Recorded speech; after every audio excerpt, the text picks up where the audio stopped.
হাকিমপুরের হাকিম সাহেব ছিল বেটার বাপ, ফরিদপুরের ফরিদ হবে তারা। লোকের মাঝে কথা হলো 20,000 টাকা, লোকের মাঝে কথা হলো 20,000 টাকা, নগদ দিতে হবে, ধারের নাই কথা। বেটার বাপ বলছে ভাই 20,000 টাকা তোমাকে দিতে হবে, আর বিহার দিন নগদ দিতে হবে, ধারের কোনো কথা নয়। এবার বৈরাতের কথা বলছে, 100 জন বড় যাত্রী $10 বিবি, 100 জন বড় যাত্রী $10 বিবি। আর পরের বাপ বলল তাদের যত পারবি খাবি। বসে এলো বড় যাত্রী, বড় এলো যে জিপে, বসে এলো বড় যাত্রী, বড় এলো যে জিপে। আর সাধের জামাই নামলো দেখো সালার কোলে চেপে। 1000 পুরা কর নাই ভাই? আচ্ছা ঠিক আছে। তো আগেকার মানুষ সাড়ুর কোলে আর সালার কোলে নামতো নাকি গাড়ি থেকে? এখন নামে না, নামছে কি? হ্যাঁ, ঠেরকার একবার হন হন করে একবার চলেছে স্টেজে। তাই কই বলছেন 100 জন বড় যাত্রী $10 বিবি। বরের বাপ বলল তাদের যত পারবে খাবি। বসাই এলো বড় যাত্রী, বর এলো যে চেপে। সাধের জামাই নামলো দেখো সালার কোলে চেপে। লুচি বন্দে খরমা পোলাও মিষ্টি মিহি দানা, যেবা যত পারবে খেতে নেই কোনো মানা। পেটটা ঠেসে খেলো খানা, ধরলো যত পেটে, অর্ধেক খেলো ওর থেকে পাতে উঠলো এটো রেখে। দেখবেন বিয়া শাদিতে 3 ভাগ করে 2 ভাগ খানা খেয়েছে, 1 ভাগ নষ্ট হয়েছে। হয়েছে না? হয় না ভাই? হয়েছে না? হয় না? জি। গোশ গালা লিবে, কচ্চলের কচ্চল লিবে, একটু কম করে দেন তো কইবে সালারকে কাঞ্জস কত কেষ্টে পড়ায় রে। হ্যাঁ, কত খাস্টা পড়া মানুষেরা, হ্যাঁ, যে এই 2-3 খান করে গোশ দিচ্ছে, আর যখন ওকে ভর কচ্চল করে দিবে তখন আর খাইতে পারবে না। তাই কই বলছেন পেটটা ঠেসে খেলো খানা, ধরলো যত পেটে, অর্ধেক খেলো অর্ধেক পাতে উঠলো এটো রেখে। বিয়ার বাড়ির আগে নাতে পাল টাঙ্গায় আছে, ঢোল বাজছে গান গাইছে ছেলে মেয়ে নাচে। ডুলি বিবি দেখতে যাবে, উঠতে হবে কোঠা, ফরিদার ওই রঙিন শাড়ি সিঁড়ির ওপর পাতা। মেম সাহেবের পোশাক পরে ডোলার বিবি হয়, আজান শুনে ঘুমটা টেনে উজুর পানি চায়। নারে তাকবীর। 1000 টাকা দামের হার বহিনারকে শাড়ি কিনে দিবেন, আপনার সামনে পিনবে না, গিন গিন পিনতে থাকবে। আর যখন ভাইয়ের বিয়ে লাগবে, দেওয়ার বিয়ে দেখছেন, ওই অরিজিনাল শাড়ি খানটা যাইবে বিয়ের দিন পিনতে যাবে না। আপনার সামনে ওকে হিরোইন হয়ে থাকা চাই, এমন হিরোইন হয়ে থাকবে যাতে আপনার দেখে খালি কামে যেতে মনে না হয়, এরকম স্ট্যান্ডার্ড হয়ে আপনার সামনে থাকবে। কিন্তু আপনার সামনে যখন থাকবে তখন কালো ঝালা হয়ে থাকবে, মুখে পাউডার লাগাবে না, সীতা করবে না, আতরওয়ালা তেল মাখবে না। আর যখন বিয়েতে চলে যাবে কোন ফ্যানশনে, তখন দেখেন ফ্যানশনের ওড় নাই, এটা উল্টা হয়ে গেল। তাই কই বলছেন সুবহানাল্লাহ। ডলার বিবি দেখতে যাবে, উঠতে হবে কোঠা, ফরিদার ওই রঙিন শাড়ি সিঁড়ির ওপর পাতা। মেম সাহেবের পোশাক পরে ডলি বিবি হয়, আজান শুনে ঘুমটা টেনে উজুর পানি চায়। কুটুম খাওয়ার ঝামালাতে বেটার বাপ রাগে, ওহে ভাই ওহে বিহাই দেরি কোন কাজে। সব ফেলিয়া বেটির বাপ এলো মজলিসেতে, দেখা দেখে মাথায় টোপে দিল সকলেতে। ওই যে 20,000 টাকাতে গল্প হয়েছে, বেটার বাপ খালি ঘোঁচা মারছে, এ ভাই আরে তাড়াতাড়ি করে টাকা কোটা দাও, তাড়াতাড়ি করে টাকা কোটা দাও। এখন তো বিহার দিন দূরের কথা, বিহার আগে লেলিছে। 1 লাখ টাকাতে ফয়সালা হয়েছে, যদি 5,000 টাকা কম দেয় গাড়িতে চড়বে না। আরে চড় না রে, চড় না, কেমন করে চড়বো? 5,000 যে বাকি আছে ওখানে বিয়ে পড়িয়ে যদি উল্টে যায় আর দিব না তখন। এই দেখে, তাই কবি বলছেন কুটুম খাওয়ার ঝামালাতে বেটার বাপ রাগে, ওহে ভাই ওহে বিহাই দেরি কোন কাজে। সব ফেলিয়া বেটির বাপ এলো মজলিসেতে, দেখা দেখে মাথায় টোপে দিল সকলেতে। কেউ বা রুমাল কেউ বা গামছা ঢাকলো মাথাতে, ঘন ঘন সুবহান আল্লাহ আলহামদুলিল্লাহ পড়ে। সুবহানাল্লাহ। এবার 20,000 টাকার কথা হয়েছিল। এবার বরের বাপ মানে বেটির বাপ এসে টাকা কটা দিয়ে দিলে। কতটি টাকা আছে গুনতে গুনতে সুবহানাল্লাহ, টাকা কটা দিলে বেটির বাপ জমিনে পাক মেরা, তোমার টাকা আমি নেব না খো। সুবহানাল্লাহ, মজলিসের সামনে টাকা পাক মেরে দিলে বেটার বাপ তোমার টাকা নেব না। তাই কই বলছেন সুবহানাল্লাহ, বরের বাপ টাকা পেয়ে গুনে হেসে হেসে, গুনার শেষে হাসি মুখে উঠলো জোরে কেসে, কাস্তে কাস্তে উঠলো রেগে কারণ লোকটা টাকি, টাকা ছেড়ে বললো জোরে রাখবো না খো বাকি। ভাই রে 20,000 টাকাতে গল্প হয়ে চলে রে ভাই। বেটির বাপ করে মানুষ 19,000 টাকা জমা করে দিয়েছি, 1,000 টাকা কিন্তু আর জমা করতে পারলো না। বেটার বাপ টাকা গুনতে গুনতে সবটি টাকাকে পাক মেরে ফেলে দিলে, টাকা নেব না, 20,000 টাকা তুমি পুড়িয়ে দাও। তাই কবি বলছেন কাস্তে কাস্তে উঠলো রেগে কারণ লোকটা টাকি, টাকা ছেড়ে বললো জোরে রাখবো না খো বাকি। যখন টাকা ছিটিয়ে দিলে হাইরে বেটির বাপ মাজবুর। এবার তখন মজলিসের সামনে জোড় হাত করে বলছেন বেটের বাপ সবার মাঝে জোড় করিয়া হাত, বেটির বাপ সবার মাঝে জোড় করিয়া হাত, আর করোনা অপমান শোনো আমার বাপ। বেটির বাপ বলছে ভাই তুমি অপমান করিও না ভাই রে, 1,000 টাকা কম আছে রে ভাই, আমি 2 দিন 1 দিন 4 দিন আমি দিয়ে দিব। তাই কবি বলছেন বেটির বাপ সবার মাঝে জড় করে হাত, আর করোনা অপমান শোনো আমার বাপ। অষ্ট বাংলার ভিতরেতে 2,000 টাকা সদবদ সব করিয়া দেব, আর দিও না ব্যথা। কত জোড়া তিমিনাতি করছে কিন্তু বেটার বাপ মানতে রাজি হই না, না আমি সব টাকা এখনই নিব। শুনলো না কম বেটার বাপ লাফিয়া গেল উঠে, জানলা হতে সব ফরিদা তাকিয়া তাকিয়া দেখে। ফরিদা জানলা থেকে কিন্তু দেখছে সারা মাজরা। হ্যাঁ আমার আব্বা জান কত হাত ধরে ধরছে, কত পা ধরছে, আমার এই স্বামীর মানে শ্বশুরের সামনে কত জড়ো তিমিনাতি করছে, তাও কিন্তু রাজি হই না। তাই কবি বলছেন মানল না খো বেটার বাপ লাফিয়া গেল উঠে, আর জানলা হতে সব ফরিদা তাকিয়া তাকিয়া দেখে। সুবহানাল্লাহ। এবার ফরিদা সবকিছু দেখা তখন বলছেন আল্লাহ মরে পয়দা করে, আব্বা মরে পয়দা করে, এত অপমান নিজের চোখে দেখে বলে রাখবো না খোঁজান। ফরিদা কাঞ্চার বলছে আল্লাহ তুমি কেন আমাকে বেটি ছেলে করেছিলে, আল্লাহ কেন আমার বাপের কোলে দিয়েছিলে, আল্লাহ আমার বাপ কত গরিব মানুষ, আল্লাহ 1,000 2,000 জোজাতে পারলে না, যার কারণে কত হাত ধরছে পা ধরছে কিন্তু বেটার বাপ রাগে না। আফসোস করে ফরিদা বলছেন আব্বা মরে পয়দা করে এত অপমান, আব্বা মরে পয়দা করে এত অপমান। সুবহানাল্লাহ। বিষ খাইছে মরবো থাকবে না খোঁজান। ফরিদা বিষের বোতল মুখে নিয়ে কেন্দ খেলে খেলে, ফরিদা বিষের বোতল মুখে নিয়ে খেলো কেন্দে কেন্দে, গিলে নিল মরে গেল বিয়ের পোশাক পিন্দে। ফরিদা বলছে আর আমি আর বাঁচবো না, বিষ নিয়ে মুখে দিয়ে বিষ খেয়েছে দুনিয়া থেকে চলে গেল। তাই কবি বলছেন ফরিদা বিষের বোতল মুখে নিয়ে খেলো কেন্দে কেন্দে, গিলে নিল মরে গেল বিয়ের পোশাক পিন্দে।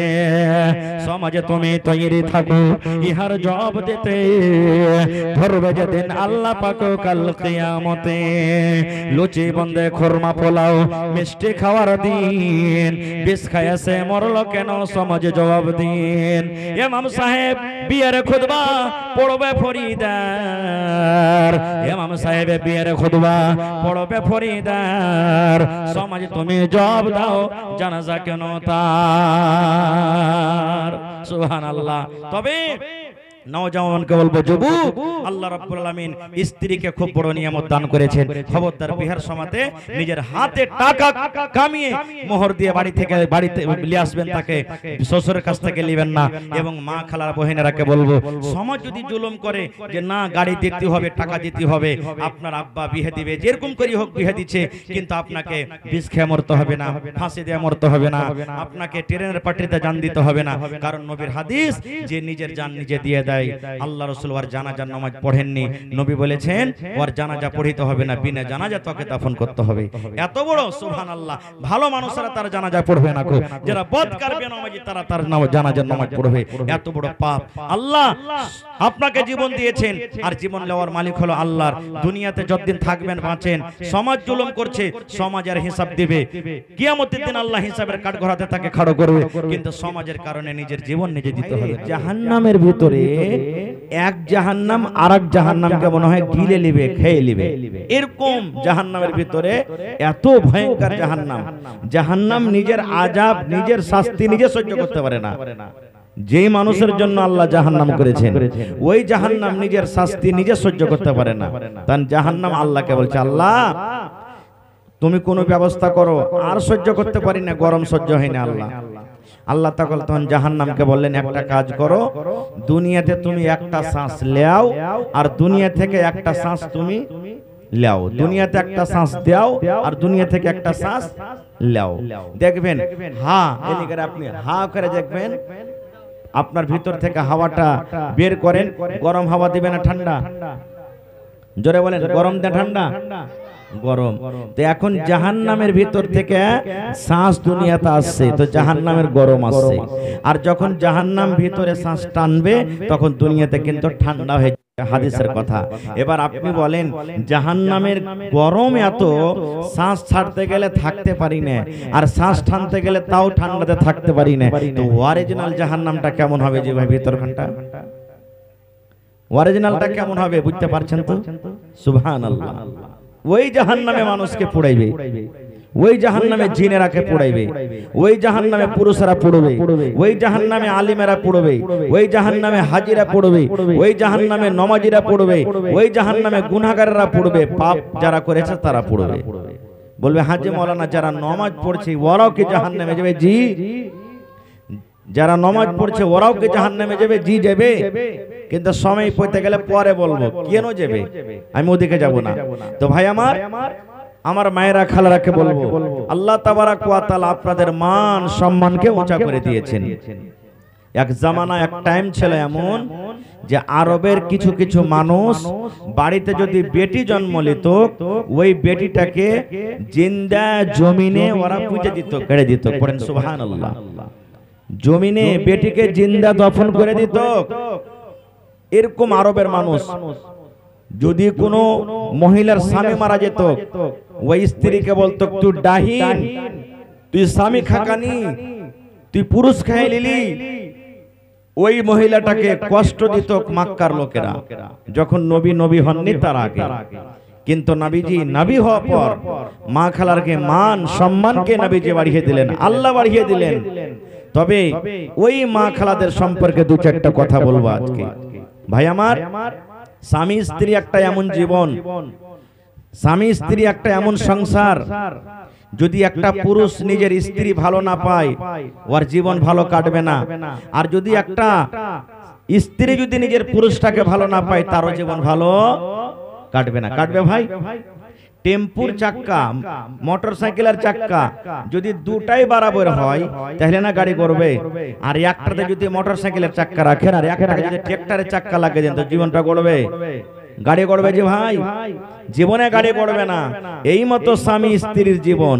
না হলে এক বুড়া মানুষ লোকদের কান্দাতে হাঁটছে, খুব কাঞ্চার হাঁটছে, একটা মাছুয়ার মাছ মারছে, ওর কান্দন দেখে 80 বছর বয়স।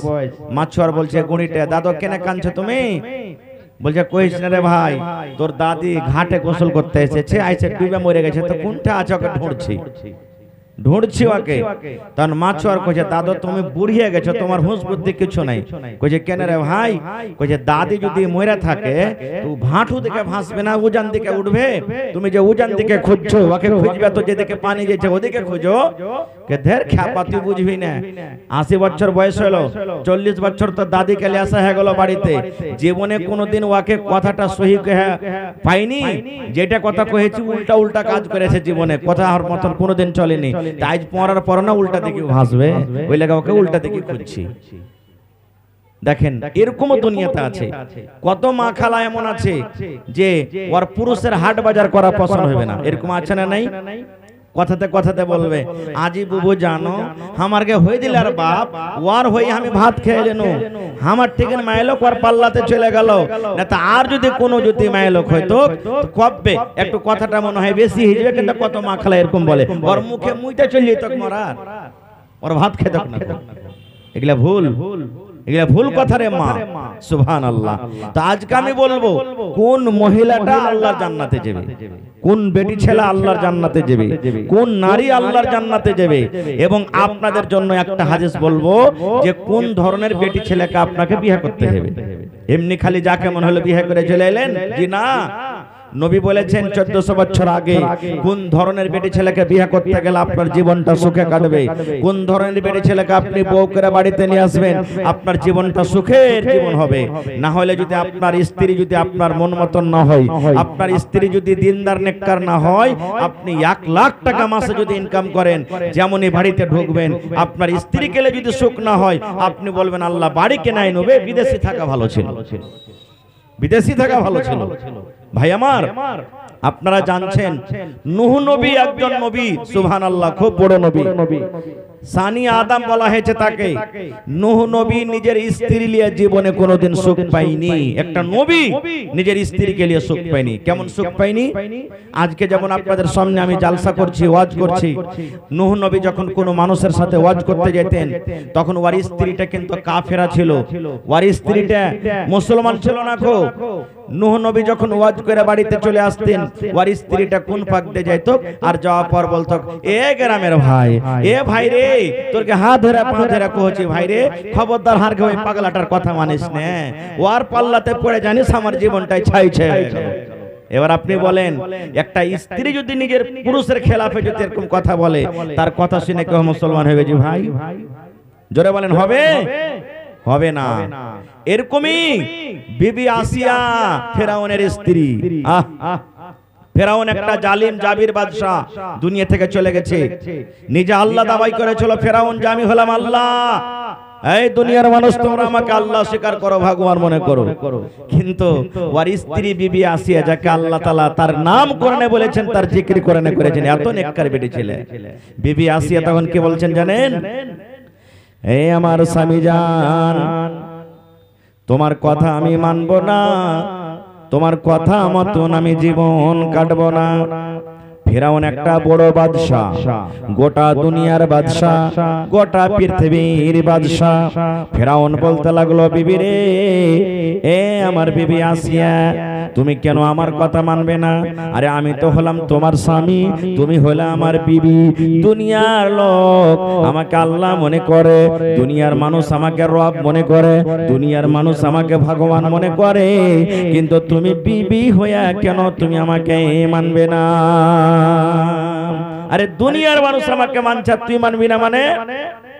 এই আমার রামপুর গ্রামের মায়েরা খালারা শোনেন, এইবারে বিবি আসিয়া কি বলেছিলেন জানেন?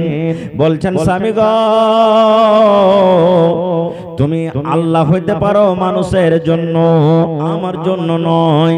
তুমি লোকের জন্য আল্লাহ হইতে পারো, লোকের জন্য তুমি রব হইতে পারো, লোকের জন্য তুমি ভগবান হইতে পারো, কিন্তু আমার জন্য তুমি হইতে পারো না। আরে আমার আল্লাহ তো হলো ওই যে আল্লাহ আমাকে জন্ম দিয়েছে, যে আল্লাহ তোমাকে জন্ম দিয়েছে, যে আল্লাহ ভালো মন্দর মালিক, যে আল্লাহ মতের মালিক, যে আল্লাহ রোজের মালিক, যে আল্লাহ বিপদের মালিক, যে আল্লাহ বিপদকে দূর করার মালিক, সেই আল্লাহর আমি পূজা করব, সেই আল্লাহকে আমি এক বলে স্বীকার করব আর করি। হ্যাঁ, তোমাকে আমি মানব, কতটুকু মানব? স্বামী হিসাবে আমি তোমাকে মানব, স্বামীর যতটুকু হক আমি হক আদায় করব, তোমাকে আমি খেতে দেব, তোমাকে আমি পানি দেব, তোমার আমি বিছানে থাকবো, সব দুনিয়াদারি তোমার জন্য করব। কিন্তু ইবাদতের মামলা যখন আসবে আমি তোমার পূজা করব না, আমি এক আল্লাহর আমি পূজা করব। নারে তাকবীর, সুবহানাল্লাহ। তাহলে ওই মা খালারা, যেই মা খালারা বলে যে আমার স্বামীটা খুব জালিম, খুব বদমাইশ, শারাবি, কাবাড়ি, বুবুরে, আমি তার জুলুম সইতে পারবো না। ফেরাউন থেকে বড় জালিম কে হইতে পারে? জি ভাই জোরে বলেন, কে হইতে পারে?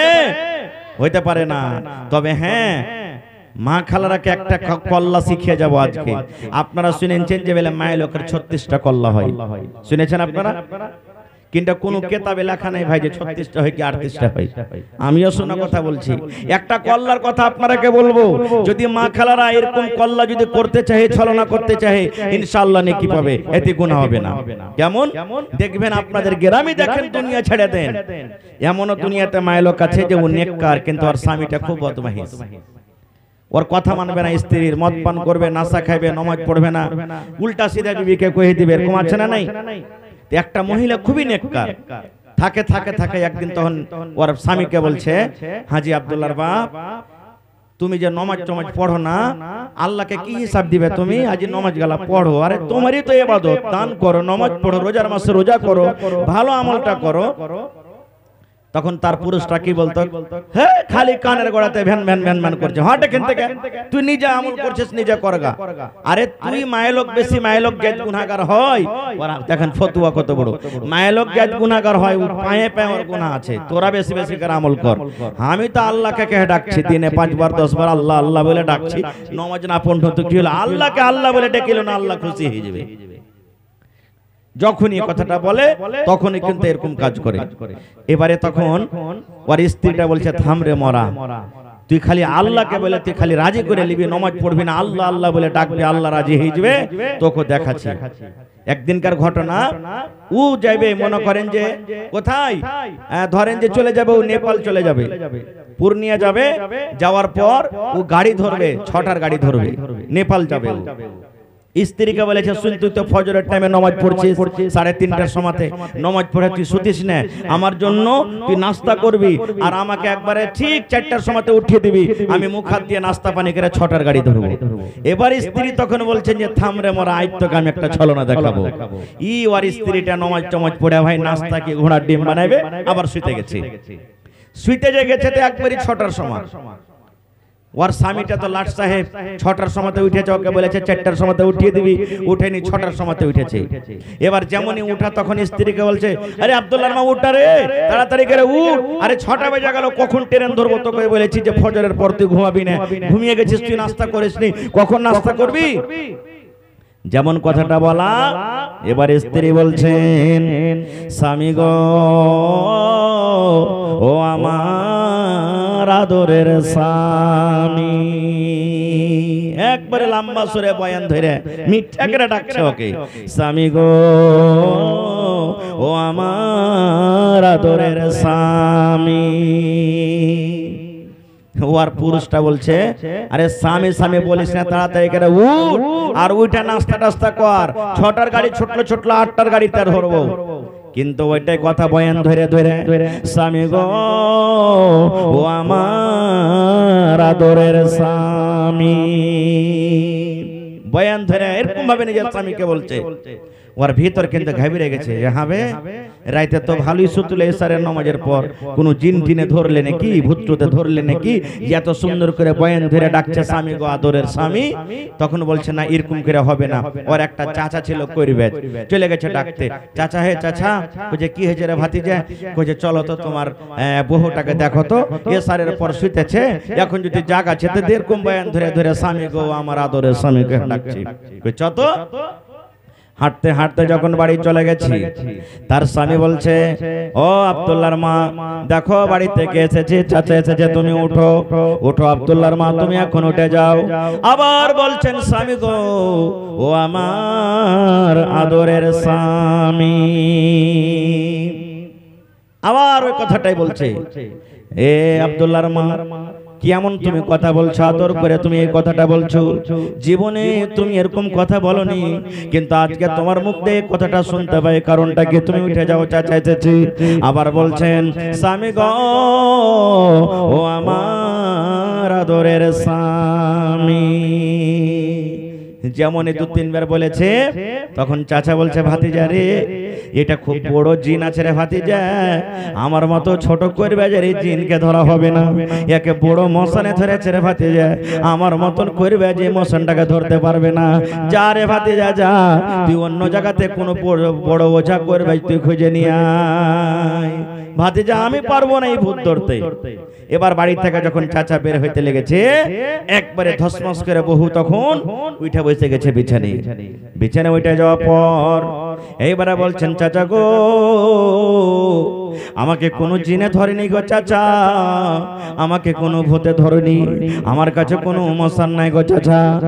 এবার বলছেন চাচা ও আমার মা, ও বহুমা, তুমি এরকম বয়ান ধরে ধরে তাইলে কেন কানলি? তুমি বয়ান ধরে ধরে তোমার স্বামীকে কেন ডাকলে? স্বামী গো আমার আদরের স্বামী, কি ব্যাপারটা আমি বুঝতে পারলাম না।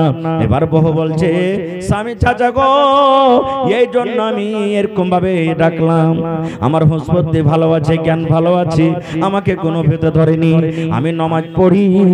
আপনার ভাতিজা জীবনে নমাজ পড়ে না, আপনার ভাতিজা জীবনে দান ধ্যান করে না, আপনার ভাতিজা জীবনে রোজার মাসে রোজা করে না।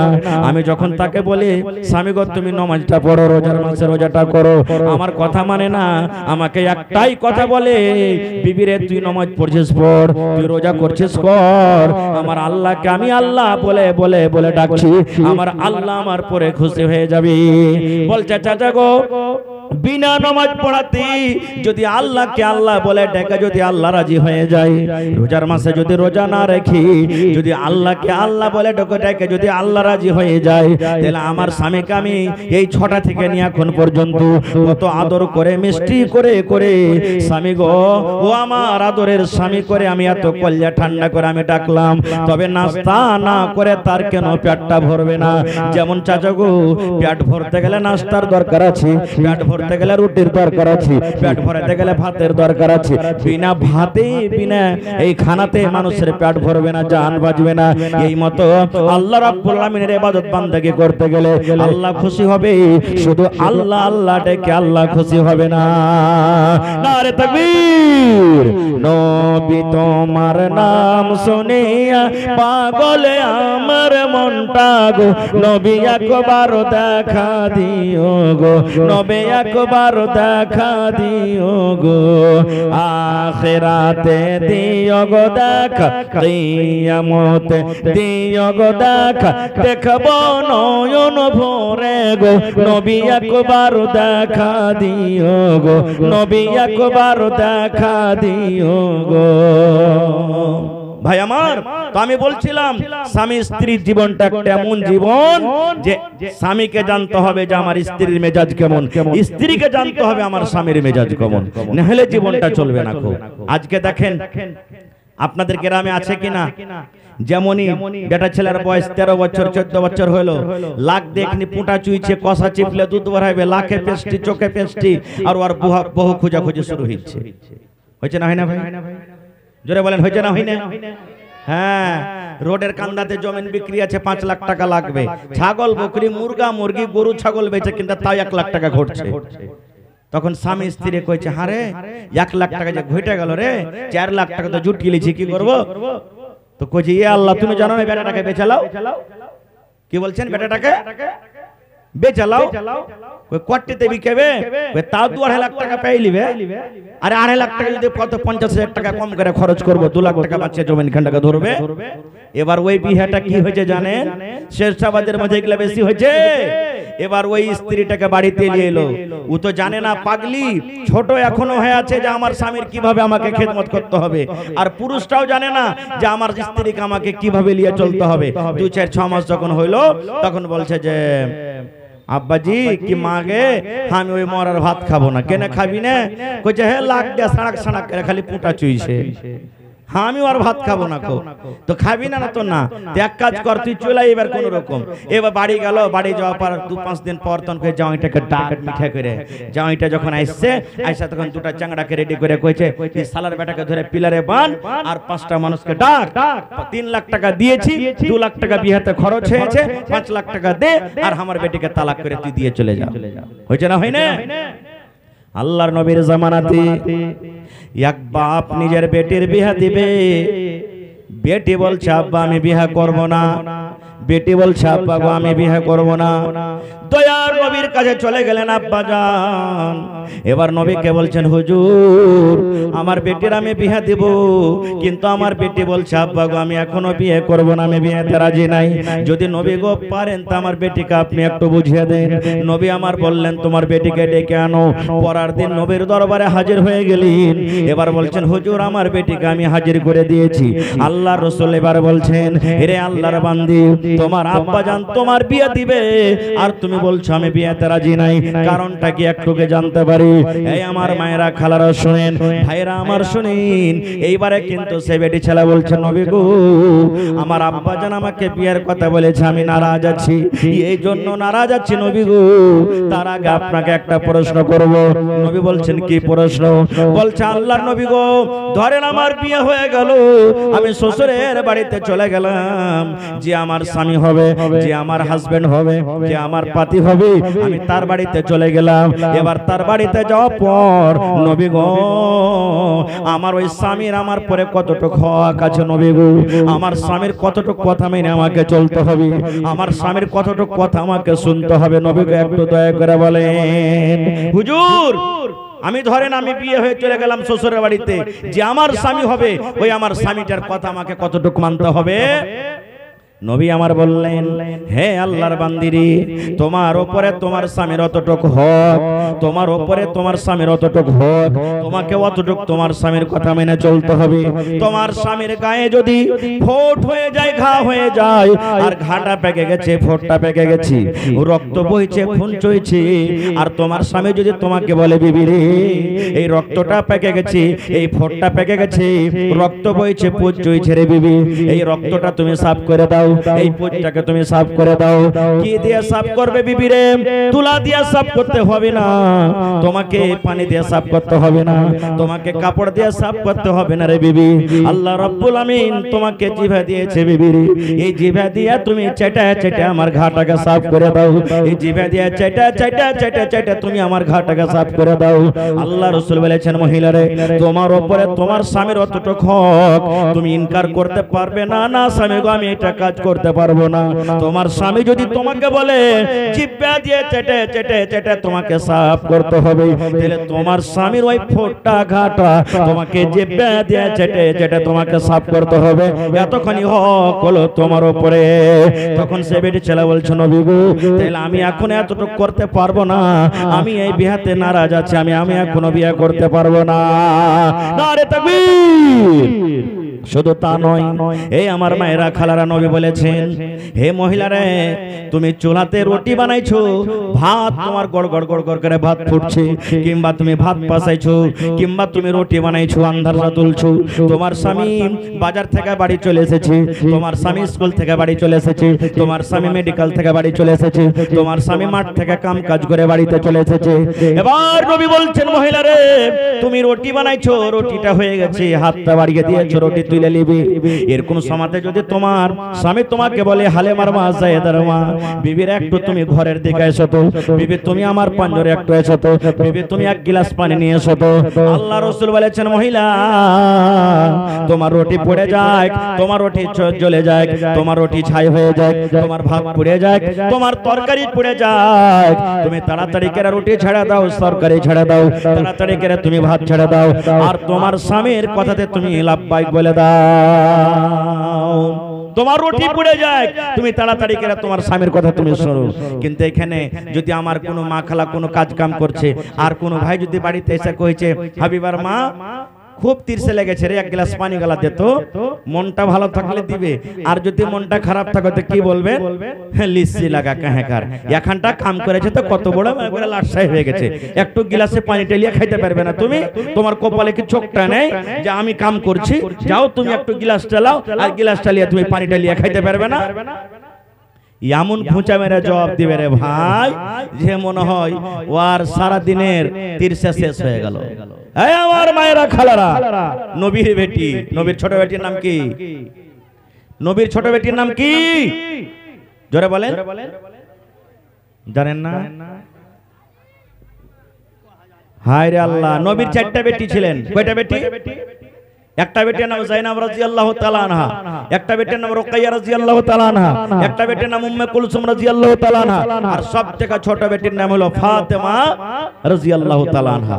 নবীর বেঁচে থাকাকালে তিনটা বেটি মারা গেছেন, আর নবীর মরার পরে একটা বেটি মরেছেন, কে? ফাতেমা। আহা, নবী নিজের বেটিকে মা মা বলে ডাকতেন। আহা, খুবই আদর করতেন বেটিকে। একদিনকার ঘটনা, একটা হাদিসে এসেছে যে মা ফাতেমা রাদিয়াল্লাহু তাআলা আনহা আব্বার কাছে এসেছেন কিছু চাইতে। আপনার কে বেটি আপনার কাছে চাহে না, আব্বা যে একটা কাপড় গালা দাও, আব্বা যে একটা মুরগি গালা দাও, আব্বা যে একটা ছাগল গালা দাও, বলে কি বলে না? হানা বলেন, বলে কি বলে না? হ্যাঁ, আল্লাহর নবীর বেটি ফাতেমা রাদিয়াল্লাহু তাআলা আনহা নবীর বাড়ি এসেছেন একটা গোলাম চাইতে, চাকর চাইতে। আয়েশা বলছেন নিজের মা তো আগে মারা গেছেন, সতার মা কে? হযরত আয়েশা রাদিয়াল্লাহু তাআলা আনহা। আয়েশা বলছেন মা আব্বা বাড়িতে নেই। বলছেন না রে বেটি, না বাড়িতে নেই, তোমার আব্বা দাওয়াতের কাজে তাবলীগের কাছে গেছেন, মনে হয় বাড়ি আসবেন। কি কথা বস? বলছেন না মা বসবো না। তো বলছে কথাটা কি বল, তোর আব্বাকে আমি বলে দেব। বলছেন না আব্বা কি বলবো আমি ডাইরেক্ট। আর রুকলেন না। এই রামপুর এলাকার মায়েরা খালারা, নবীর বেটি ফাতেমা এই কথাটা বললেন না যে আব্বার সাথে দেখা করতে এসি, দেখা হলো না, এক বেলা থেকে যাই, 1 ঘন্টা থেকে যাই, 2 ঘন্টা থেকে যাই, আব্বার সাথে কথা বলবো তারপরে যাব না। নিজের স্বামীর বাড়ি কত জিনিস, কত বড় জিনিস, তখনই বাড়ি হেঁটে দিলেন যে না আমি নিজের বাড়িতে চলে যাব। কে জানি আমার স্বামী আমার কখন দরকার হয়ে যাবে, আমাকে কোন কাজে আদেশ করবে, আর যদি আমার স্বামী বাড়িতে না থাকে তো আমার স্বামীর মনটা খারাপ হয়ে যাবে। আর হারগা মা খালারা কি করবেন জানেন? ওর পুরুষকে যদি কহে যে আব্দুল্লাহর বাপজি কইছে কি হয়েছে রে, কইছে হার মাটাকে একটু খালি দেখাচ্ছে খাড়ো খাড়ো, 1 ঘন্টা কয়ে যেতে একদিন থাকবে, থাকবে কি থাকবে না? যদি খালি কয়ে এই যাবো এই আসবো, তাই এক বেলা হয়ে যাবে। সুবহানাল্লাহ। নবীর বেটি চলে গেলেন তখনই। সন্ধ্যাবেলা তো নবী বাড়িতে এলেন, ভালো করে শুনবেন আদেশটা। সন্ধ্যাবেলা তাইলেন। এবার মা আয়েশা বলছেন নবী গো আপনার কলেজার টুকরা ফাতেমা আপনার সাথে দেখা করতে এসেছিল গো নবীজি। নবী আমার বেটিকে এত ভালোবাসতেন। নবী যেমনই শুনলেন হারি আমার মা আমার সাথে দেখা করতে এসেছিল, নবীজি নিজের বেটিকে ফাতেমাকে ফাতেমা ফাতেমা বলে ডাকতেন, মা মা বলে ডাকতেন। নবী বলেছেন যে আমার ফাতেমাকে কষ্ট দিবি রে, নবী যেন আমাকে সে কষ্ট দিল। এত নবী বেটিকে ভালোবাসতেন। নবী শুনলেন আমার বেটি আমার সাথে দেখা করতে এসে, চলো সন্ধ্যা হয়ে গেছে, রাত হয়ে গেছে, তখনই চলে গেলেন বেটির বাড়িতে। কে জানি আমার বেটি কোন কাজে আমার সাথে এসে চলো দেখা করার জন্য চলে গেলেন। আমাদের মতন নয় যে গলা খ্যাকড় দিয়ে হুড়মুড় করে চলে যাবে বাড়িতে, না। নবীজি সালাম দিলেন দরজা থেকে, বলছেন ফাতেমা তুমি বাড়িতে আছো। ফাতেমা কিন্তু বিছানায় শুতে গেছেন, জামাই বাবু আলী বিছানায় শুতে গেছেন, কিন্তু চোখ বন্ধ হয়নি। আবার নবী বলছেন ফাতেমা তুমি বাড়িতে আছো। এবার নবীর বেটি বলছেন আব্বা গো বাড়িতে আছি। এবার নবী বলছেন আমার জামাই আলী কই? বলছে আপনার জামাই আলী বিছানায় শুতে গেছে। নবী বলছেন বেটি রে যেমন হ্যাঁ শুতে আছো শুতে থাকো, আমার জামাইকে বলো যেমন হ্যাঁ শুতে আছে শুতে থাকবে, আমি নবী তোমাদের ঘরের ভিতরে আসছি। এ অনুমতি দাও হলো। নবীজি আমার চলে গেলেন। মা ফাতেমা বলেন বিছানার এক সাইডে আমি শুতে আছি, আর বিছানার এক সাইডে আমার স্বামী আলী শুতে আছে। আমার আব্বা জান দয়ার নবী আমাদের দুজনের মধ্যখানে কিন্তু বসে গেলেন। একদিকে ফাতেমা একদিকে নবীজি, দুইজনের মধ্যখানে বসে গেলেন। আর এখনকার মানুষ যদি খালি শ্বশুরের সাথে হোটেলে বসে খানা খাইয়া লেয় তাহলে গায়ে গোটে হাল্লা, এই শালা হদমাকে দেখবে শ্বশুরের পাঞ্জরে টিকে হইছে খায়। এই দেখেন একদিকে হলেন ফাতেমা, একদিকে হলেন নবীজির বেটি ফাতেমা, আর এক সাইডে হলেন হযরত আলী। এবার নবী বলছেন বেটি রে কি কারণে আমার সাথে দেখা করতে গেছিলে রে মা? তোমার কি দরকার হয়েছে রে মা? কি কারণে তুমি আমার সাথে দেখা করতে গেছিলি? এ আমার ভাইরা শুনে এবারে ফাতেমা নিজের হাত খানটাকে এরকম করে দেখাচ্ছেন, আব্বা গো এই দেখেন আমার হাত, হাত খানটা কেন আব্বা গো এই দেখেন আমার হাত খানটা।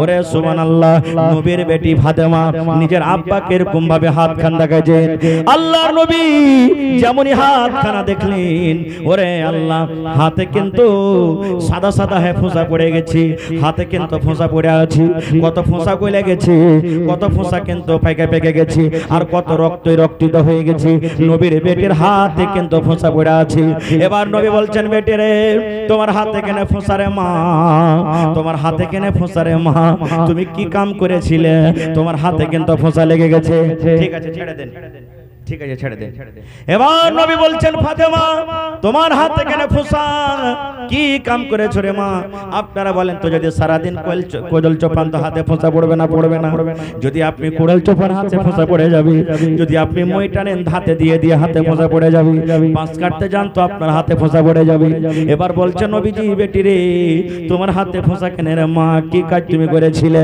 এবার নবীর বেটি বলছেন আব্বা গো আপনার জামাইয়ের বাড়িতে কাজ করে করে হাতে ফোঁসা পড়ে গেছি ইন্দারা থেকে পানি তুলে তুলে ফোঁসা পড়ে গেছে কুয়া থেকে পানি তুলে তুলে ফোঁসা পড়ে গেছি আমার স্বামীর বাড়িতে জাতা পিছে পিছে জাতা টেনে টেনে আমার হাতে কিন্তু ফোঁসা পড়ে গেছে এখনকার মাইলোক কিন্তু জাতাই চিনে না যে কেমন জাতা হয় নাকি জি ভাই মিল থেকে যদি কুটিয়ালি আসেন ও কোটায় ঝাড়া ফতিচ্ছে এখন আর আগেকার মা খালারা সুবহানাল্লাহ বাড়িতে 10টা 20টা পরিবার থেকেছে জাঁতা পিছে পিছে ঢেকেতে বাহিনা বাহিনা ওরা সংসার কাটিয়ে দিয়েছে